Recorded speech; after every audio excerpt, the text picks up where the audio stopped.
नमस्कार दोस्तों, बहुत बहुत स्वागत है आपका डेली न्यूज़ इंडिया 1.0 में। मोदी और शाह का जो स्कैम था, जो षड्यंत्र थे, आप समझ गए होंगे कि 7 लोक कल्याण मार्ग में लोक कल्याण तो नहीं होता, षड्यंत्र जरूर होते हैं। अब वो सारे षड्यंत्र सेवा तीर्थ से निकलते हैं। मनमानियां करके दूसरों की सरकारें गिरानी, गवर्नर्स का बेजा इस्तेमाल करना, बल्कि गवर्नर तो एज ए एजेंट के तौर पर काम करते रहे। केजरीवाल और सिसोदिया को जेल भेज देना, उनकी सरकार गिरवा देना, ये सब काम किए। सत्ता के लिए ये लोग किसी भी सीमा तक गिर सकते हैं। भारतीय जनता पार्टी और आरएसएस की सबसे बड़ी चीज यह है कि ये चरित्रहीन लोग हैं ये, और इनकी चरित्रहीनता की अब कोई सीमा नहीं है, कोई पराकाष्ठा भी नहीं है।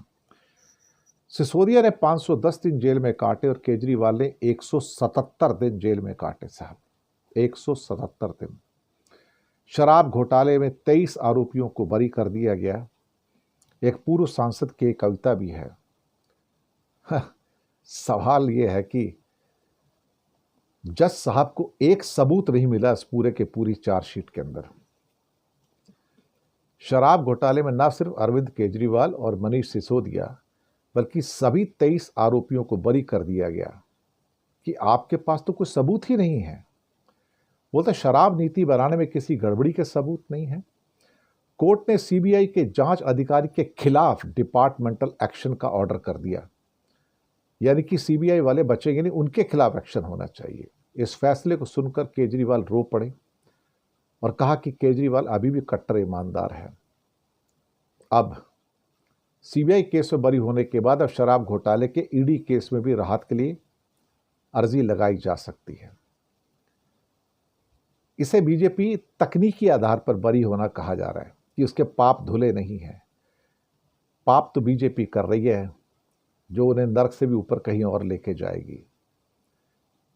सवाल ये पैदा होता है कि आप कितना अल्टीमेटली आप गिर सकते हैं। एप्स्टीन के केस में पता तो लग गया कि मोदी कितना गिर सकता है, मोदी के मंत्री कितना गिर सकते हैं, मोदी का घनिष्ठ मित्र अनिल अंबानी कितना गिर सकता है कि उसको तो स्वीडिश सुनहरे बालों वाली लड़की चाहिए। तो ये तो चरित्रहीन लोग हैं सारे के सारे बीजेपी आरएसएस वाले, इनकी क्या बात करना। मनीष सिसोदिया ने लंबी जेल काटी साहब। विजय नायर ने भी करीब करीब 658 दिन जेल में काटे। संजय सिंह 181 दिन जेल में रहे। के कविता 150 दिन जेल में रही। और उसके बाद जो भी कुलदीप सिंह ऐसा व्यक्ति, वो कहते इसको तुमने आरोपी बनाया कि उसका दोष क्या है इसका। और अल्टीमेटली मुझे लगता है कि बीजेपी की बेशर्मी आज भी नहीं गई और अब भी कहते कि हाँ तुम तो पापी थे और पापी हो, तुम तो भ्रष्ट थे, हर तुम्हें फैसला हो गया तो क्या आ गया, उससे तुम्हारे भ्रष्टाचार थोड़ी खत्म हो जाते हैं। शायद अब मुझे ऐसा लगता है कि भारतीय जनता पार्टी इस समय एक डिसइंटीग्रेशन के मोड में आ गई है। मोदी के जाने के बाद ये पार्टी कितने दिन तक सरवाइव करेगी, अब इसका प्रश्न उठाने जरूरी हैं। क्योंकि उसके बाद एक बार ये पार्टी गई तो ये पार्टी फिर कभी लाइफ में वापस नहीं आएगी।